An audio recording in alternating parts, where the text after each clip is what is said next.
Hi, y'all. I'm Julie. I'm a trauma-informed adoptee coach and somatic healing guide. After overcoming deep abandonment wounds, I now help adult adoptees move from feeling lost and disconnected to experiencing profound self-belonging. I know what it is like to carry the weight of abandonment, to feel stuck in patterns of longing, adapting, and searching for belonging. To have tried every healing modality available and come up empty. My own healing has taught me this. The answers aren't out there. They're buried within me, and I'm here to guide you home to yourself. The Resilience Project podcast brings voice, visibility, and validation to the parts of adoption society rarely names, but all of us feel. Through an trauma-informed somatic lens, I explore the lived experiences of the entire adoption constellation with a tender emphasis on the adoptee experience. This podcast goes beyond storytelling into soul-telling. It offers embodied insight, compassionate education, and a path towards awareness, hope, and strength. Each episode invites listeners to understand adoption more deeply, not just with the mind, but with the nervous system, and to reconnect with the truth, identity, and belonging that were always yours to come home to. Welcome.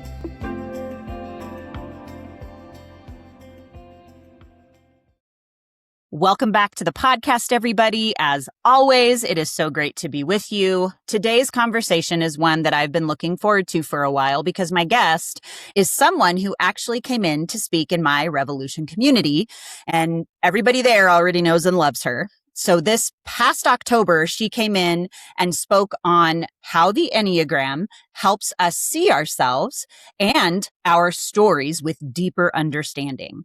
So the response with that, when I posted it on my socials, was pretty immediate. There was a lot of people that wanted to be involved in this teaching that she was going to do.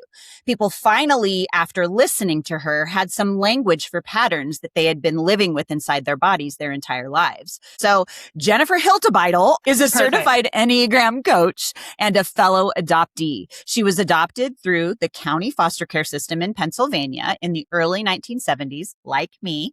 She met her biological mother at 17 and her biological father at 21 before the internet existed. Yes, y'all, we're a little older. And she obtained her original birth certificate in 2023. She holds a master's in multicultural education. She is a parent through both birth and adoption, and she has spent the past couple of years helping adoptees process their stories through the lens of the Enneagram. And here's what I love most about how Jennifer works. She doesn't use the Enneagram to label people or box them in. She uses it to reveal the patterns, the motivations, the survival strategies that have shaped how we move through the world as adopted people. And if you have been with me through the 5 Conditions series that I did, you'll remember that clarity is not certainty. Clarity is awareness. And I think of the Enneagram in Jennifer's hands as one of the most powerful clarity tools I've encountered. It's a way of moving from what's wrong with me to, oh, of course, that makes sense. And Jennifer also believes that healing happens in community just like me and through the telling of our stories, which, if you know this podcast, you know the water that we swim in here. So let's get into it, Jennifer. Welcome to the podcast. It's so good to have you. Thanks, Julie. It's an honor to be here. I just enjoy you, your energy. It's so grounding. It's so chill. And I need that in my life. So thank you for being here. Oh, my goodness. Okay. So before we talk about the Enneagram as a tool, I'd love for listeners to know you. So can you share your story however you feel comfortable sharing it, whatever parts feel right to share today? Sure. I was born during the baby scoop era, but I was not scooped. I was with my biological parents, and both of them chose to abandon me and my younger brother when I was 2.5. So we entered the foster care system, and my brother went directly to our adoptive parents. I was in a couple other foster homes And my parents wanted to adopt him. And because he was a baby, I was an older child. And they were told that there was a biological grandmother who wanted the children to stay together. So they took me on a trial basis, was the language I grew up hearing. And because I was well behaved, they decided to keep me too, so they could have my baby brother.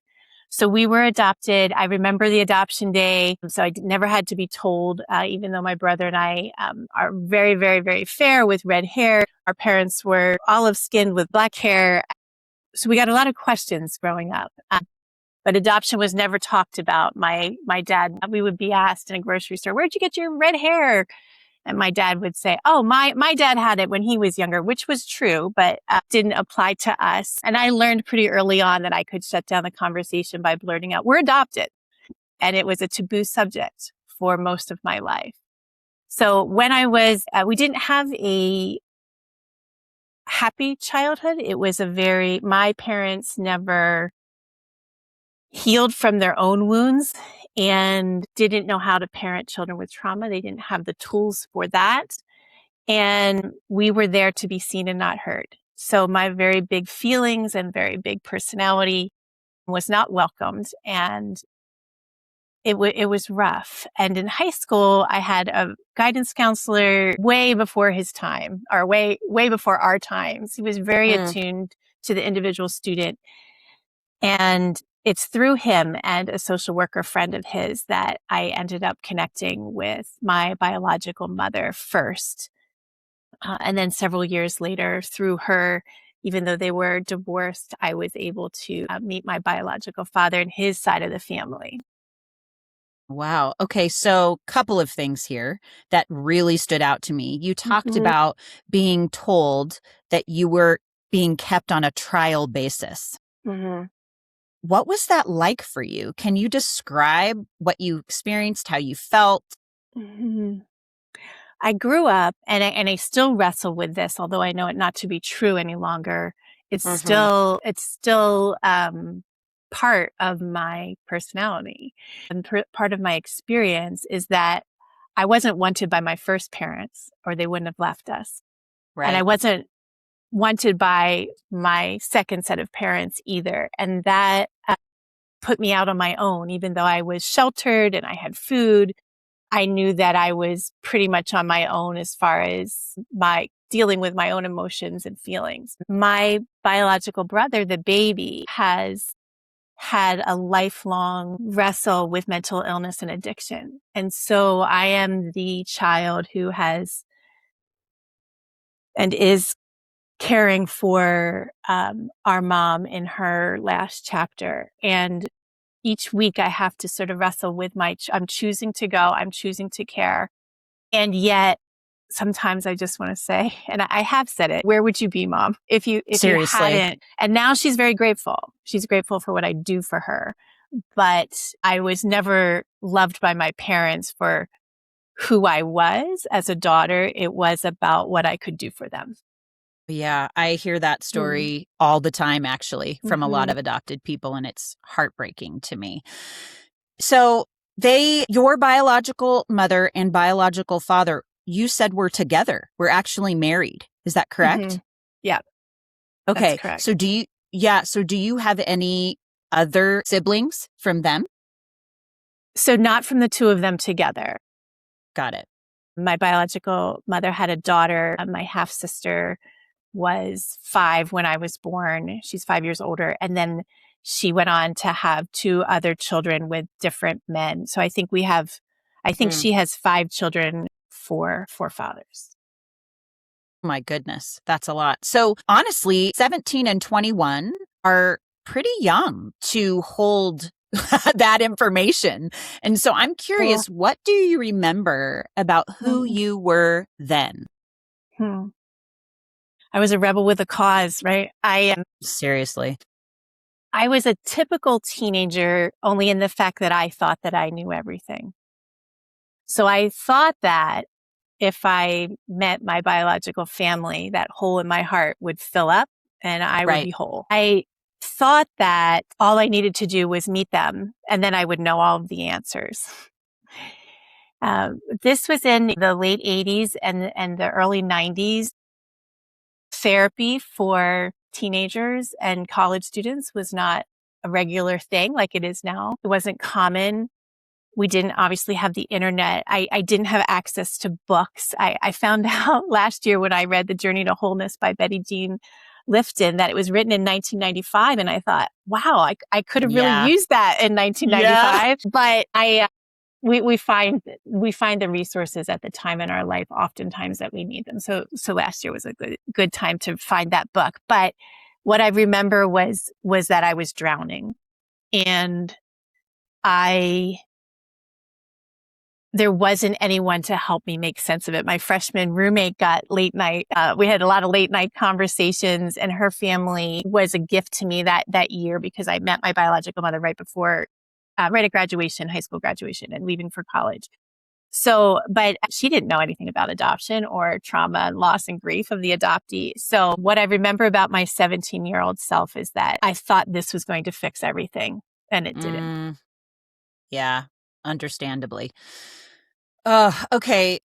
Well, thank you for sharing that. I think that's really important because it's a message that I share all the time, that belonging isn't found in other people, isn't found in our biological family, is not found outside of ourselves. It's actually found finding ourselves within ourselves. And so I see that that's pretty much what happened for you. However, we all search for it. We search for it outside of ourselves all the time.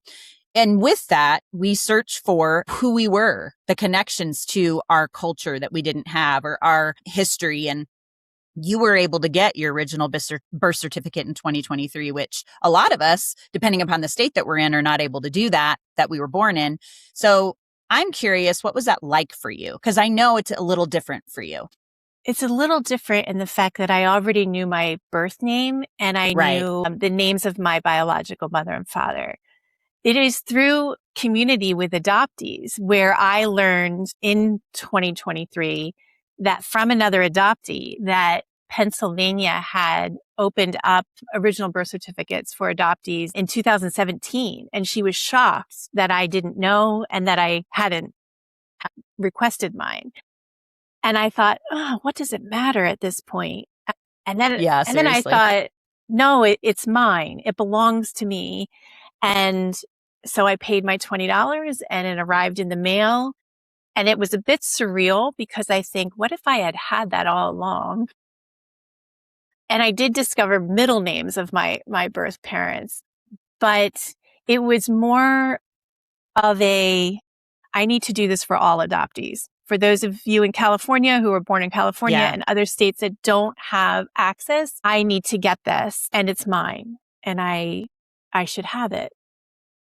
Yes, and I'm so glad that you did. As you're telling that part of your story, I'm curious. Was there a place that you noticed? I mean, it was just a few years ago in your body where that lived when you opened it. What did you notice? Was there anything that happened in your body? A tension, a release? Do you remember? I don't remember that, but what I'm feeling right now that's surprising me as I talk about it is a tightness in my chest. So I'm firmly planted in my dominant center of intelligence. We have 3 centers of intelligence: our gut, our body, our head, and our heart. And ideally we're accessing all 3, but we all have a dominant type. Right. And my dominant center of intelligence is the heart. And when I talk about my story or I listen to other people's stories or I'm feeling that, I literally can feel like tightness in my chest. And that's what I'm experiencing now, even though I don't feel any emotion. Right? Yeah. I'm talking, I'm conscious of the fact that I'm on a podcast.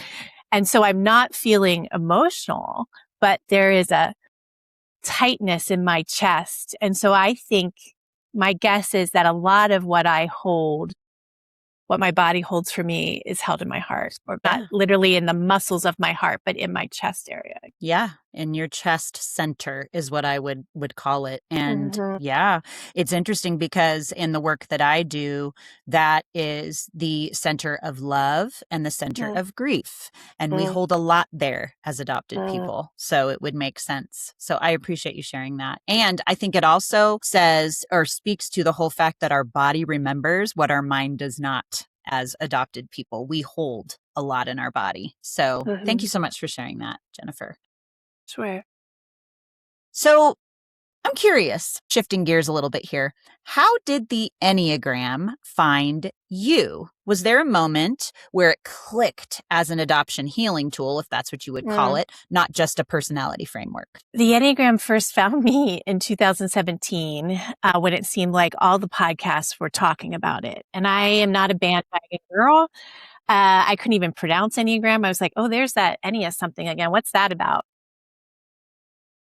And simultaneously, my oldest daughter was in high school. My youngest was in middle school, and something was changing in our relationships and our dynamics. And because of my childhood, I had set out to do things very differently than what had been done for me as a parent and as a mom.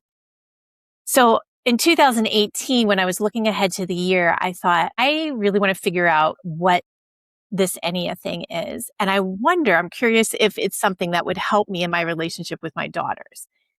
And so 2018, I just started in a deep dive. I'm a student by nature. I was a teacher by profession once upon a time.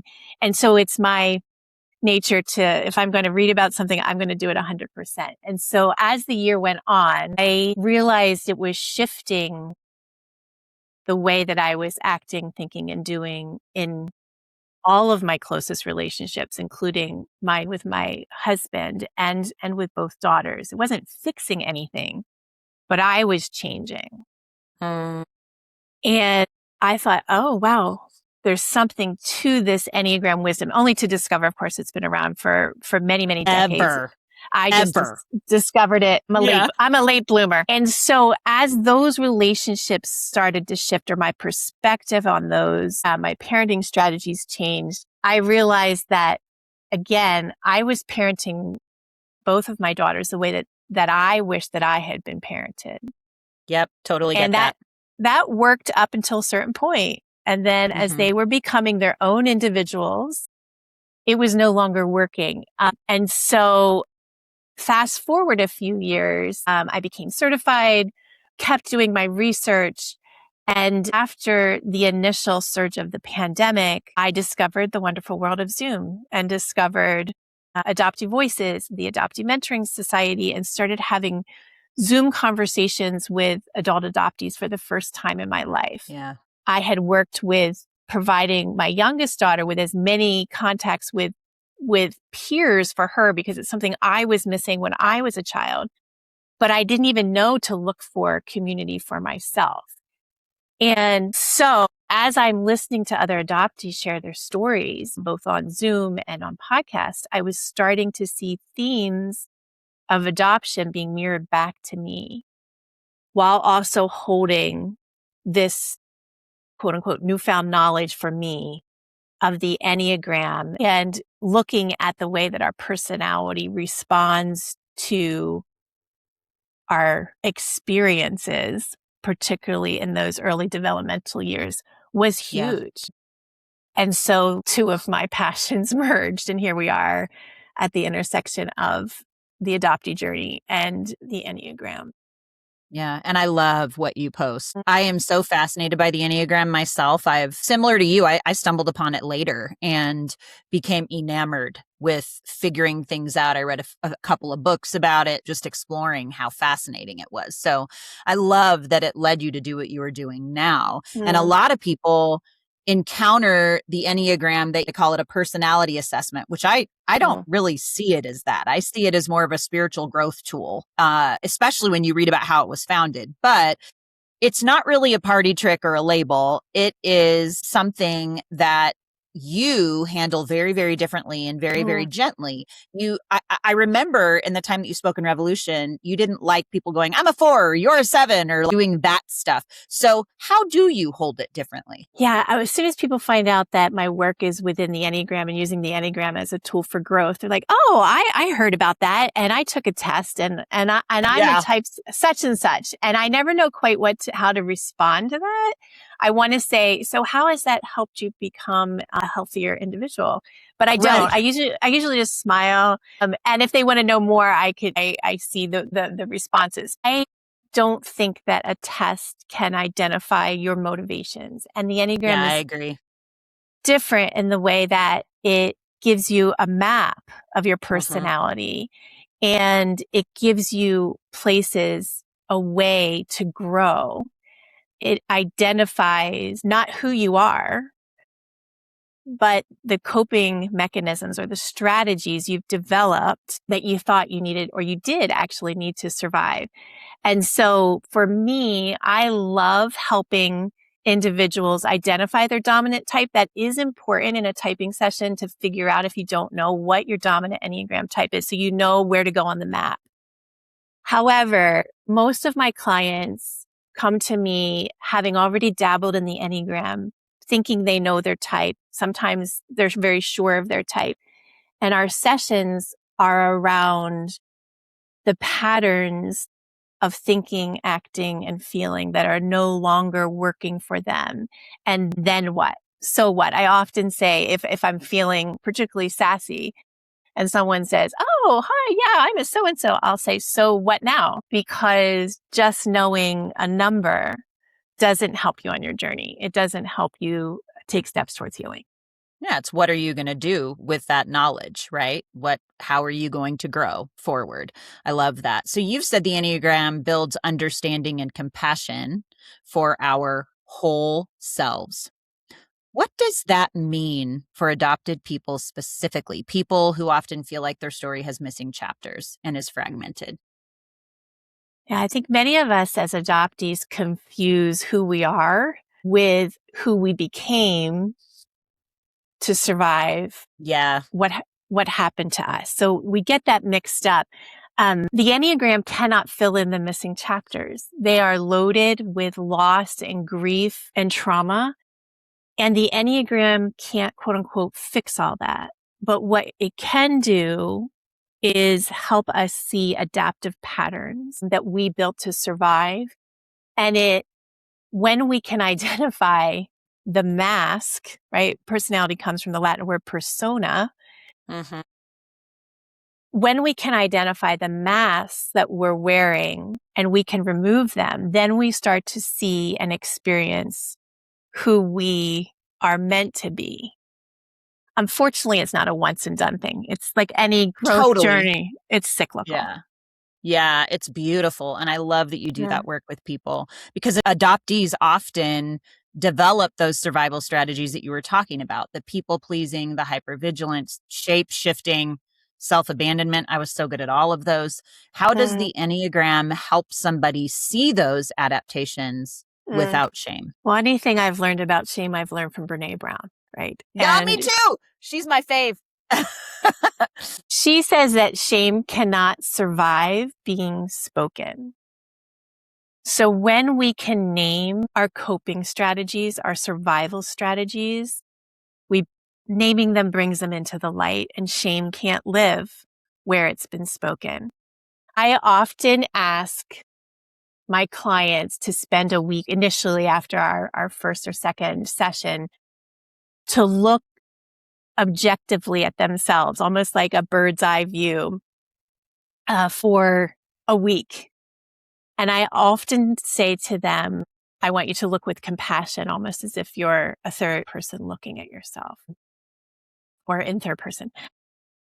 Because when we really look at ourselves, if we don't do it with compassion, then it's just self-judgment. So I repeat and it's probably a Jenniferism at this point, but I don't know who the original author is, but self-awareness without self-compassion is just self-judgment. And that is not the purpose of the Enneagram, as we take a look into what patterns are we trying to dissolve here. Hey, before we keep going with the episode, I want to tell you about something I'm doing today. It's called Bring Your Burden, a free live gathering on Zoom, Thursday, August 27th at 6:30 p.m. Mountain Time, 8:30 Eastern Time. No slides, no teaching, none of that. Just a room for adoptees to bring the questions you've never said out loud. The ones that live in your body, the ones you don't say to your adoptive family or maybe even to your therapist yet. I'll be there as a fellow adoptee, not a teacher. We're going to sit in it together for an hour. If you've been carrying something alone for a long time, I built this room for you. It's free, it's live, and I would love to see you there. The link is in the show notes, and I'll see you on Thursday, the 27th. Oh my gosh, that's so good. It's interesting because that's actually a couple of the phases in my own blueprint. It starts with self-awareness, and self-compassion is the third. I feel like they're so unbelievably important. So is there a difference between our type and our trauma? I know you help clients untangle this is my personality thing, and this is what I learned to stay safe. How would you help them understand the difference between the type and trauma? Well, first of all, I want to repeat that I'm not a therapist. I'm not a licensed counselor. Yeah. So I do say that to clients early on, and then sometimes it gets repeated. And that's a good thing for you to talk about with your therapist. Yeah, totally. I think that adoptee consciousness names the trauma of what happened to us, and the Enneagram is naming the coping strategies that we built in survival. So an Enneagram type 3 could be an adoptee. And so their personality formed out of grief and loss over relinquishment and adoption. But you can have a type 3 who had a healthy childhood too. So it's trauma and type are different and need different tools, but Enneagram type was formed out of survival, and they're separate, but they're magnetic almost, I want to say, in that way. Yeah, I actually really like how you describe that. I think you've talked about working with your clients. I'm curious, in a coaching session, when somebody begins to recognize these patterns that you identify, and well, actually, you help them identify, you're empowering them to do that for the first time. What do you see shift in them? What do you notice? There's often this almost a light bulb moment, sort of this exhale. That's why I do what I do.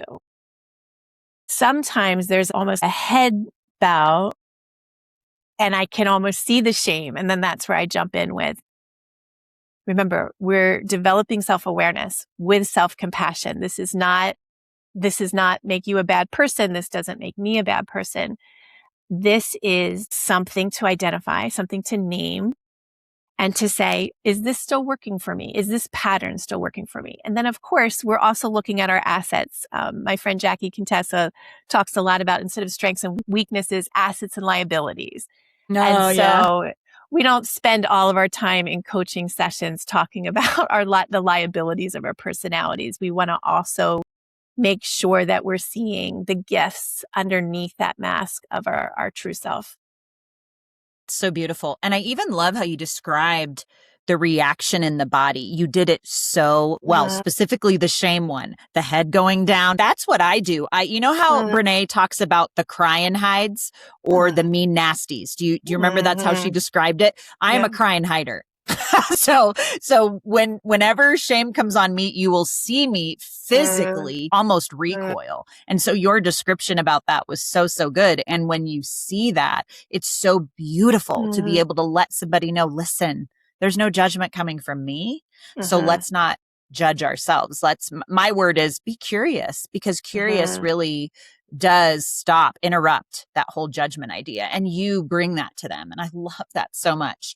And so for a listener or viewer who has never actually explored the Enneagram before, they're really new to it, where would you invite them to begin? What would be a gentle first step? I have 2 resources that I recommend to clients or people interested in the Enneagram. The one is, if you're a podcast person, to start with the Around the Circles series called Start Here. And I can get you that link maybe for you to put in the show notes. It goes through each Enneagram type with people who have identified as that Enneagram type. And that is in my way, the narrative way of experiencing or discovering what your dominant type is.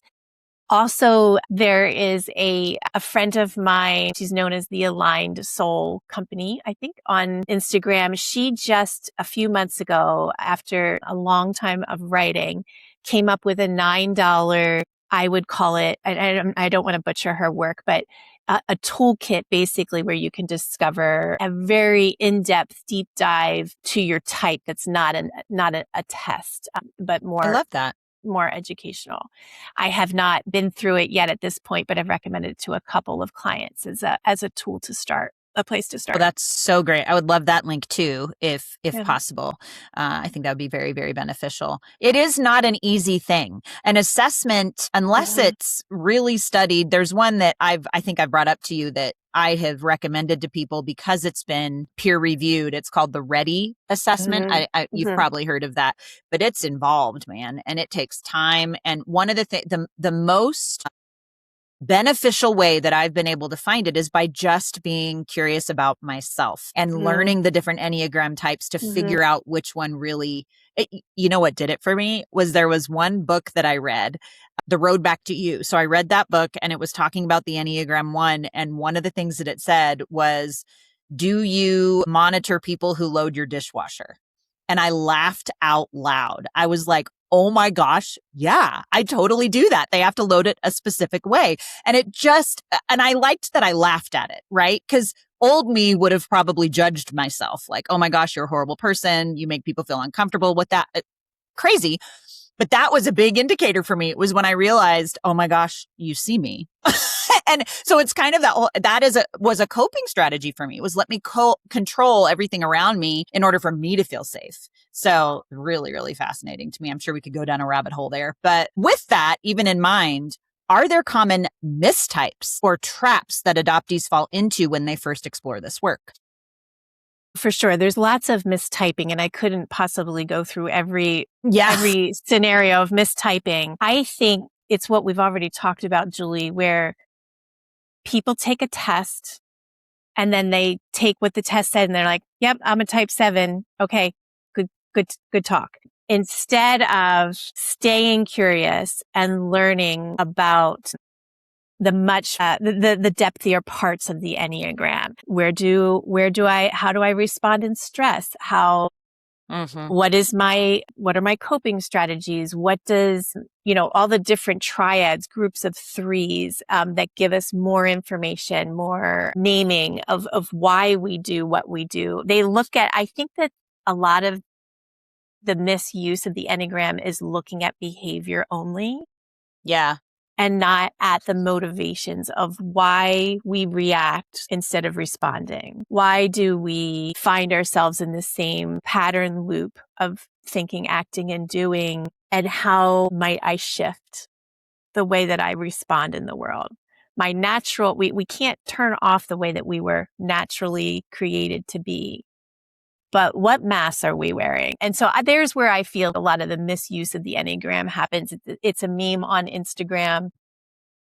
It's a lot of pointing at other people. You annoy me, so you must be at XYZ. Yeah. Instead of where's the path to healing with this tool? Where could it take me in growth? Or is it just a number? Yeah, I totally hear that. It's really interesting too, because I have a very dear friend of mine who for a long time mistyped herself as a 1. And I remember thinking, I'm a 1 and she ain't like me. This is very, very odd. I don't know. But it was one of those situations where she had done an assessment and had just believed it versus really doing the deep work. And once she started doing the deep work, she realized she was actually a 9. So it was just, and I was like, oh yeah, that totally fits you way more than what you were trying to identify as. So interesting. We really, and she's not an adopted person, but all of us need so much to have something to hold on to that identifies who we are, especially when we've been through trauma. And so this is such a wonderful tool to go curiously deeper into the layers, because there are many. Yeah. I have a friend who mistyped knowingly for a long time. It was multiple years. And what was discovered was that when she discovered the Enneagram, she was in the midst of extreme stress, including trauma. And that's why oftentimes if I feel that, or if I notice in conversation in a consult that someone's trauma is fresh or current, my first recommendation is therapy, because I don't want an individual to mistype because they're responding differently, and how they see themselves is different when we're under stress or in the midst of trauma. Absolutely. I know for me, when I'm in stress, I go to a 4. And so I am not the same person as I am when I'm typically just me. When I'm stressed, I can be I literally have those characteristics. Now, if I were to have tried to type myself in the middle of stress, I probably would have typed as a 4, mistyped as a 4, because potentially could be whatever, but so interesting. And you're right. I think it's so important to really, that's why the type and trauma question existed, because I was curious about that. So thank you so much for sharing that. I would just encourage you, Julie, because there is language that says I go to a certain number in stress. Because you've done so much work individually and internally, and you're on a path to health, I want you to just stay curious about the levels of health for a type 4, because you also have a move to type 4. You can choose to. It's true. Yeah. To bring on the you don't become a 4, but you can bring on the strengths and the beauty that a type 4 has to offer. Not just previous teaching said, oh yeah, we only have access to that number in our stress move. And I love that teachers are shifting that language. That's why just only studying your dominant type doesn't help you forward on your path to healing. Totally agree with that. And I so appreciate you. This is what's so important, is watching the language that we use. So that's really, really good, because there are amazing qualities about a 4. And so it's learning, and I know them because I've done a lot of research myself, similar to you. It's learning that I can be those too. I could choose those too. That's cool. I really like that you said that. So thank you. I received that and I appreciate it. So how would you say knowing your type interacts with your relationship, any relationship, partner, adoptive family, biological family? How does that interact or impact relationship or change relationship? I wish that it changed other people. It unfortunately does not. The changing happens within me, right? And I'm not saying that just because I know my Enneagram type and I've been studying it in depth for a long time and am an Enneagram coach, that doesn't mean that I still don't have survival strategies that pop up and get in the way of communication with the people that I love. For me, the biggest mindset shift has been when someone responds to me and I have a reaction, I now have a pause. Viktor Frankl says between stimulation and between response, there's space. And so for me, the Enneagram has, you can see my hands, has stretched out that space where I can say, Jennifer, okay, yep, I see you slipping into self-deflation, etc. Is that actually true? Is this about you or is this about them? And the Enneagram has given me healthy practices. I also have a move to a type 4. I am very relationship driven, and it used to be that I was okay if you were okay with me. Yeah. And the Enneagram has helped me to be okay with me. Not perfectly. That's beautiful. Not perfectly, but with a lot of compassion. I spend more time by myself in order to keep entering into the relationships in my adoptive family and my biological family. I feel like I have more choice because I was letting my personality, again, unknowingly, do the talking, do the feeling. And I now have choice to interrupt a cycle that's no longer serving me. Oh, yeah. See, that's beautiful. You have made space for the pause. And I think that's so unbelievably important. Thank you so much for sharing that. And then also saying, we can't change other people, even though we so much would want to. We can change how we choose to respond, and that can change everything. And you even said that it helped you in your parenting. It helped how you interacted with your kids, your husband, all of that. It's just beautiful. I love that. That's the whole point of using a tool for spiritual growth. And you know what? It has the Enneagram gives us an opportunity to reparent our inner child as well. We talk a lot Yes. about the parts of us when we're on our adoptee journey. And for me, I was busy trying to parent my daughters the way that I wanted to be parented, discovering they needed a different kind of parent.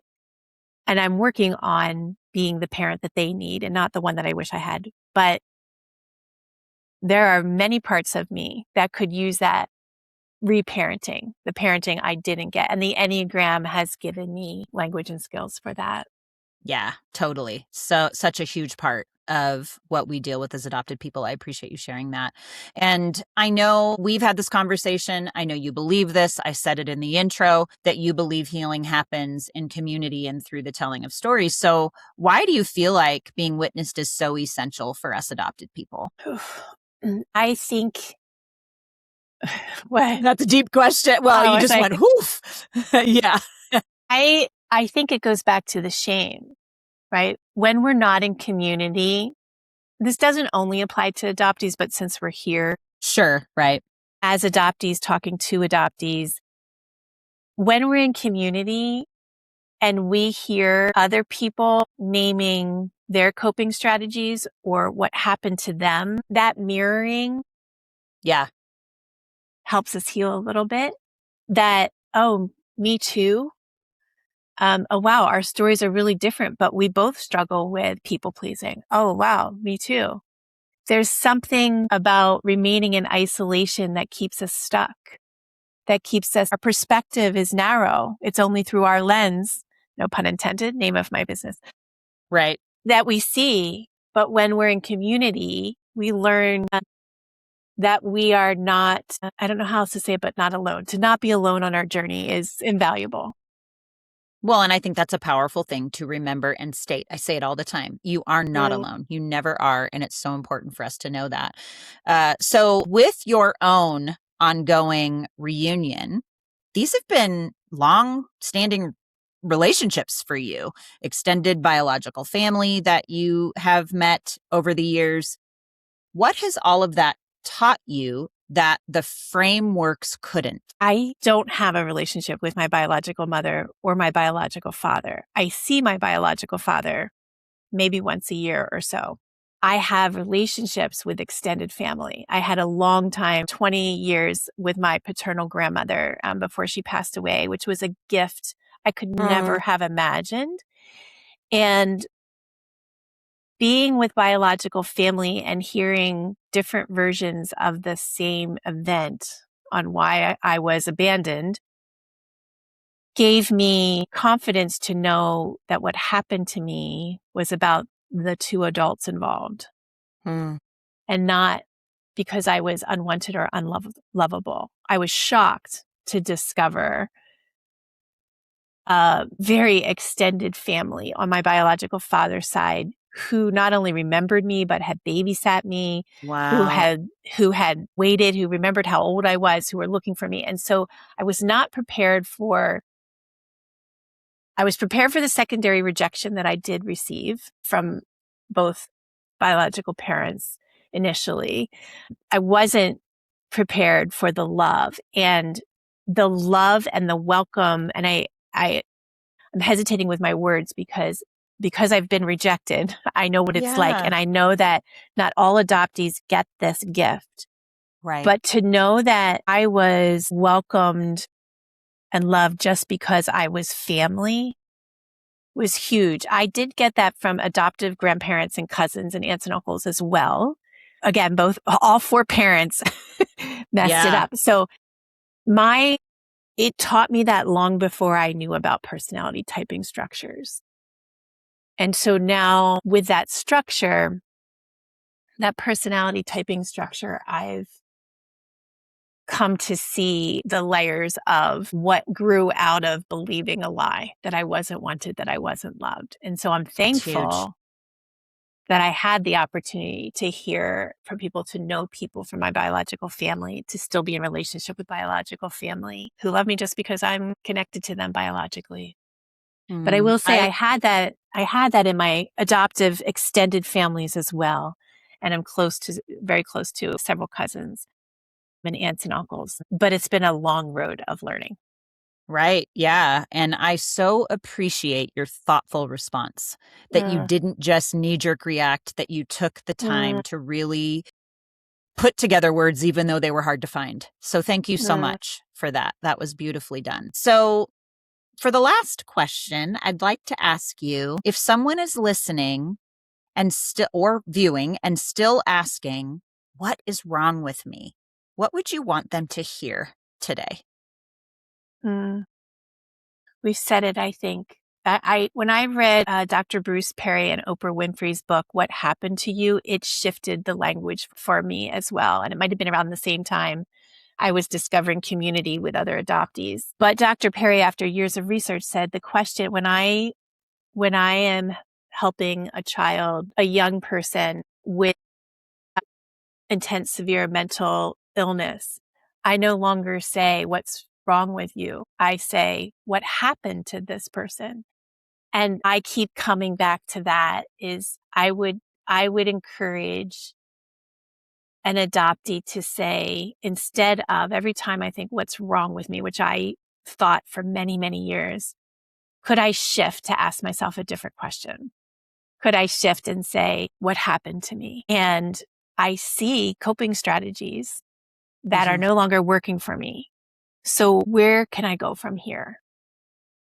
There's, if there's nothing wrong with me, Right. which Right. we want to believe because it's true, then perhaps I'm just asking myself the wrong question.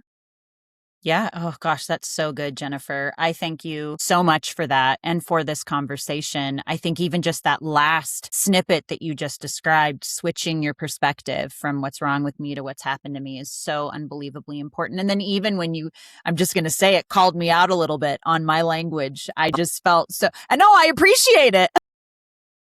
No, I wasn't calling you out. I was encouraging you because you have a Yeah. lot Yeah. of creativity. You have this entrepreneurial spirit, and those are gifts that we can get from our lines, our movement within the Enneagram map. So it's not Yeah. all about our liabilities, right? There are Yeah. assets even in our stress numbers. Yeah. And that was so good for me. I needed to hear that today. So I very much appreciate that.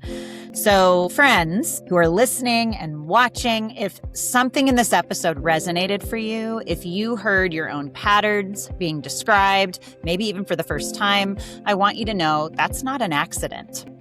That is recognition that you are having. That's clarity beginning. It's not certainty, it's the beginning of awareness, and awareness is enough for today. If you want to go deeper with Jennifer, you can find her on Instagram as What She Said Through Your Lens Enneagram, and I will obviously have that in the show notes. And she offers a 30-minute consultation to explore whether the Enneagram coaching is a good fit for you. And all of her links will be there that we talked about. And as always, if something came up for you in this episode, you can DM me on any of my socials, and you can schedule a conversation with me as well. And I'd love to connect with you and talk about where you are and how I can support you as well. And if this podcast has meant something to you, a 5-star review or a few written words, such as "this was great," will go a long way in helping this work reach more adoptees and those who love them and who need to hear that they are not alone, like we talked about, because you're not. You're never alone in this. And my phrase that I love to use is stop outsourcing your belonging, insource it. And I'll see you guys next week. Thank you so much, Jennifer, for being with us. You're welcome. Thanks for having me, Julie. Great to have you.